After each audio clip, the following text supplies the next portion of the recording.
latest on Typhoon Mangkhut, which is maintaining its intensity. The Philippine name is Ompong, in case you didn't know by this time. Winds of 165 miles an hour, that's 265 kilometers per hour, and a pressure around 904. It's at 14.9 degrees north, 128.5 degrees east, and it's again a stage 10 on the CDPS. That's the highest possible rating, with total, complete, extreme damage potential if the storm was to make landfall at this intensity.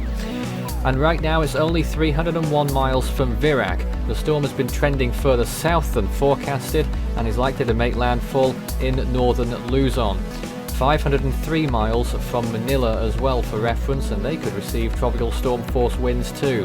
A Signal 1 warning is now in effect for the whole of Luzon, including the Batanes Islands, and for northern Samar. So that's quite a large chunk of land now under a Signal 1 warning, and they may be upgraded later on tonight or tomorrow.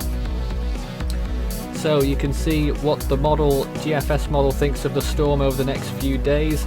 Looks like an eye wall replacement cycle of sorts, maybe even two eye walls, you never know, and a landfall on Friday night, moving into the South China Sea and then heading off towards the southern coast of China. It's likely to make landfall later on to the west of Hong Kong and Macau. That's still on the forecast right now. And the threat to Taiwan has certainly decreased substantially too. No sign of that tropical storm we were talking about last time behind the Mangkhut, but we'll see if it comes back in future. Sea surface temperatures are around 29 degrees Celsius, certainly more than warm enough to sustain a storm of this strength all the way up until landfall. The JTWC thinks that the storm will make landfall just shy of Category 5 status in Cagayan on Friday night, and you can see the GFS pretty much in agreement with that as well. So the northern tip of the Philippine island of Luzon is certainly in the crosshairs right now and could potentially be the serious impact zone. Into next week, you can't see it on the map, the storm passes to the south of Hong Kong and Macau, moving towards the coast of China, just north of Hainan, and possibly into Vietnam afterwards. This is the chance of tropical storm force winds right now. 42% at Basco, which is where we thought it might have hit first. Santa Ana is when where it shifted down to, that's at 93%, and now the landfall, or not landfall area, but one of the central areas could be Tuguegarao at 96%. I've no idea how to pronounce that, so apologies in advance.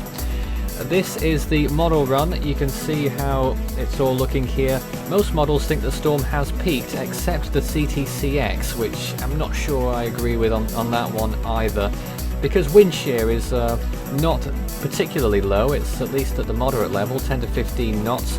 That will probably limit any further strengthening from Mangkhut, and it will probably be a gradual weakening phase. Still could be a Category 5 by the time it makes its landfall. And this is recent imagery of the storm, and you can see how well it continues to look, especially on those last visible frames from earlier today. On the infrared it's not looking quite as good, and you can see an eye wall replacement cycle is well underway. The eye shallowing, and the next eye wall trying to take its place from the previous eye wall, which is still just about hanging on, and it's about to lose itself, and the next eye that we'll see on Mangkhut will be a much bigger one as it continues towards the Philippines. Watch out very closely, it's still moving south of forecast. Stay tuned for more. You can follow Force 13's outlets, the website force13.com with the latest. You can also find our YouTube page. You're probably there already, but if not, subscribe if you haven't so far.